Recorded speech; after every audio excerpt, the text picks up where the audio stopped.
For the second appointment, I would like to suggest a simple exercise of still life photography. I invite you to take an object, or a fruit, or a plant that you have in your house, and bring it in your own meditation room. Stay with it for a couple of days. Don't take pictures of it, just look at it. Set your alarm for, let's say, 5 minutes or so, and look at it before meditation, or after meditation, or both. Watch it, touch it. Watch it in different light conditions. Move it in different positions. After some days, you can now take your camera or your phone and take no more than 3 pictures of it. But now you probably already have in your mind how you want the picture to be. And in order to reach that effect, you can play with the 3 main settings that you can use to expose a photo. A camera or a phone can do this automatically. But if you want to start and understand how this process works and how you can play with these 3 factors to obtain different effects in order to convey your vision, then we need to start talking about ISO, about shutter speed, and about aperture.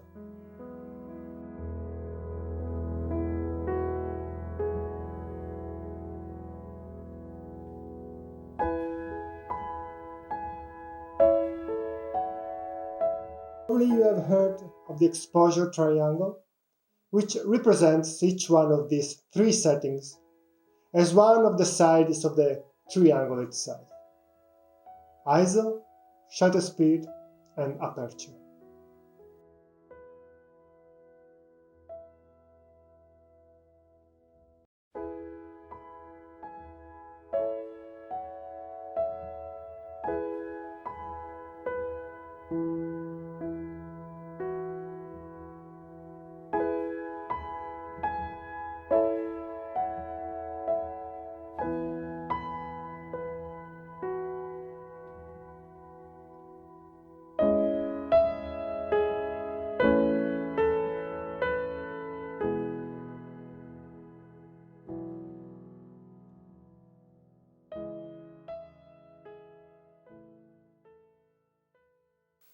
ISO is the sensitivity of the digital sensor.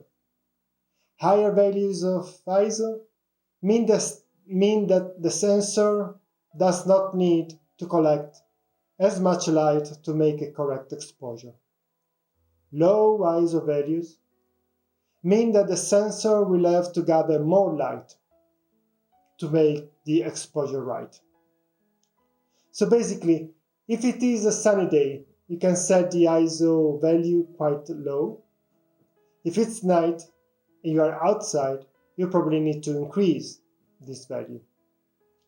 Usually, the values go like this: 100, 200, 400, 1600, 3200, 6400. With higher values, your sensor will be more sensitive, but your pictures will probably suffer from more noise, will be more noisy. And with noise in this case, we intend to say that some areas of the picture will be disturbed in their color homogeneity. Shutter speed. Shutter speed is the length of time that we allow the light to hit the sensor. It is measured in seconds. Therefore, with this feature, you can tell your camera to capture a longer or a shorter moment of reality. Shutter speed is measured in seconds and in fractions of seconds. Aperture. Aperture is the actual size of the circular hole in the lens that permits the light to hit the sensor. The bigger the hole, the more light reaches the sensor. It is measured in f-stops, and it is counterintuitive. This means that with the f2, we have a wider aperture than an f22.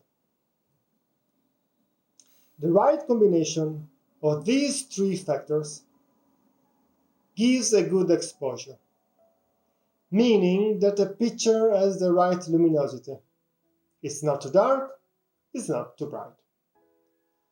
But you can play with one of these three settings, adjusting at the same time the other parameters to obtain different effects. Knowing the various possibilities can help you to represent your ideas, your mood, your contemplative state in the more accurate way as it is possible. And of course, the invitation is to experiment.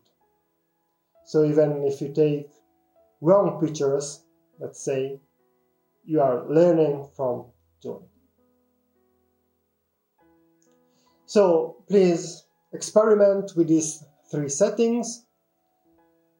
Try to do the exercise that we are going to consider for this week. And for this time, I think that's it.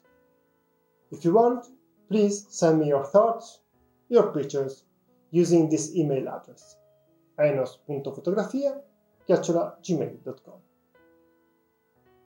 And now, I am glad to share with you 2 pictures that I took during the exercise that I suggested. See you next time.